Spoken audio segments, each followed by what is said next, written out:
সাহেব কাজল সাহেবের নেতৃত্বে বিশাল মিছিল এসেছে। করতাল দিয়ে স্বাগত। বাম দিকে বসে পড়ুন। সকল নেতৃবৃন্দকে আমার শুভেচ্ছা জানাচ্ছি। আমার একটা কথাই, আমরা শহীদ জিয়াউর রহমানের আদর্শের রাজনীতি করি। বেগম জিয়ার নির্দেশে, তারেক রহমানের নেতৃত্বে আমরা রাজনীতি করতেছি। আমাদেরকে মনে রাখতে হবে, জিয়ার প্রতিটা সৈনিকের, বিএনপির প্রতিটা কর্মীর দেশপ্রেম, সততা এবং আদর্শ, এই তিনটার সমন্বয়ে আমাদেরকে চলতে হবে। আমি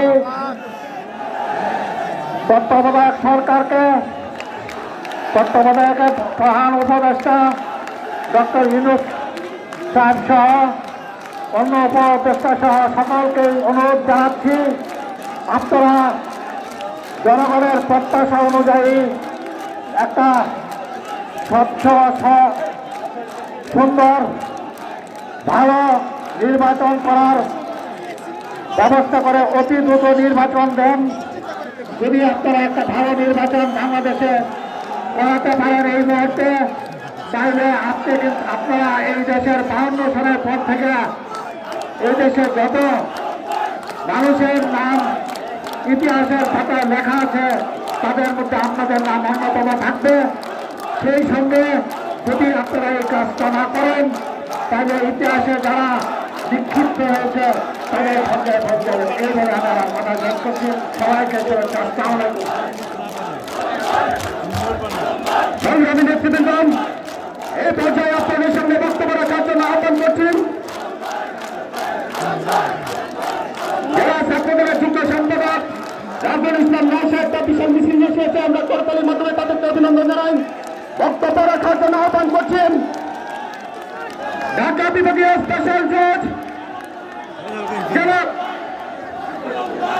ঢাকা বিভাগীয় স্পেশাল জজ কিশোরগঞ্জ জেলা বিএনপির বিপ্লবী সহ সভাপতি বীর মুক্তিযোদ্ধা রেজাউল করিম খান চন্দ্র ভাই এখন আপনাদের সামনে বক্তব্য রাখবেন।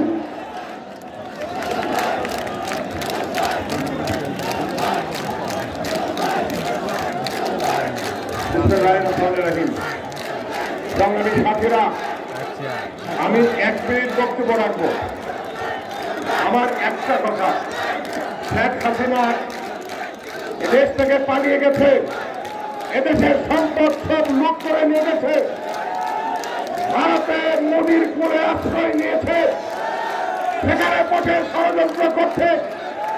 বাংলাদেশের বিচার ব্যবস্থা তাকে সেখান থেকে ফিরিয়ে আনার নোটিশ দিয়েছে, ওয়ারেন্ট জারি করেছে। আমরা অপেক্ষা করছি কবে মোদী তার কোন থেকে শেখ হাসিনাকে বাংলাদেশ সরকারের বিচারের আওতায় ফেরত এনে দেবে। বন্ধুরা আমার, আমি আরেকটা কথা বলতে চাই। আন্দোলন হয়েছে, বৈষম্য বিরোধী ছাত্র আন্দোলন করেছে, তার সাথে জাতীয়তাবাদী দল, জাতীয়তাবাদী দলের সকল অঙ্গ সংগঠন, জাতীয়তাবাদী ছাত্র দল সহ এই দেশের আপামর জনগণ ওই আন্দোলনে অংশগ্রহণ করেন। শেখ হাসিনা স্বৈরাচার সরকারকে এ দেশ থেকে বিচারিত করেছে। আমার প্রশ্ন, যদি বৈষম্য বিরোধী তারা মেনে নিয়ে থাকে, তাহলে একটি প্রশ্ন তাদের কাছে, আপনারা এখন বৈষম্যমূলক আচরণ করছেন কেন? আপনারা ক্ষমতায় নিজেদের লোকদেরকে রেখে রাজনৈতিক দল করতে চান, এটা তো বৈষম্যমূলক আচরণ হবে। আপনারা রাজনৈতিক দল করতে চান, সরকার থেকে পদক্ষেপ করে যারা বৈষম্যমূলক আন্দোলনের সাথে সম্পৃক্ত ছিলেন তারা ফিরে আসুন, তারপরে রাজনৈতিক দল গঠন করুন। তৃতীয় কথা হচ্ছে এই সরকারকে আমরা হুঁশিয়ার করে দিচ্ছি,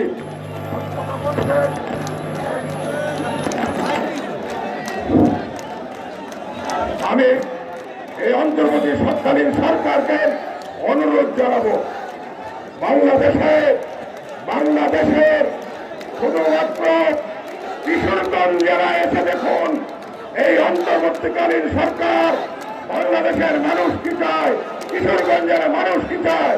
আগামী ডিসেম্বরের মধ্যে যদি এই অন্তর্বর্তীকালীন সরকার বাংলাদেশের জাতীয় সংসদের নির্বাচন প্রদান না করে, তাহলে আমরা এর সমুচীন ব্যবস্থা গ্রহণ করব, যাতে করে এই সরকার বাধ্য হয় পদত্যাগ করতে এবং নির্বাচনের ব্যবস্থা করতে। আমরা একই সাথে অনুরোধ করতে চাই, কোনো বিভেদ, কোনো গোলযোগ, কোনো অসন্তোষ, কোনো ষড়যন্ত্রের আপনারা গ্রহণ করবেন না, কোনো ষড়যন্ত্রে লিপ্ত হবেন না। যদি ষড়যন্ত্র করেন অতীতের ইতিহাসের মতো আপনাদেরকেও আমরা উৎসব করব, এই প্রতিজ্ঞা করে আমি আমার বক্তব্য শেষ করছি। বাংলাদেশ জিন্দাবাদ, বাংলাদেশ জাতীয়তাবাদী দল জিন্দাবাদ, শহীদ জিয়া অমর হোক, বেগম খালেদা জিয়া জিন্দাবাদ, আমাদের নেতা বাংলাদেশের নেতা তারেক জিয়া জিন্দাবাদ। আসসালামু আলাইকুম।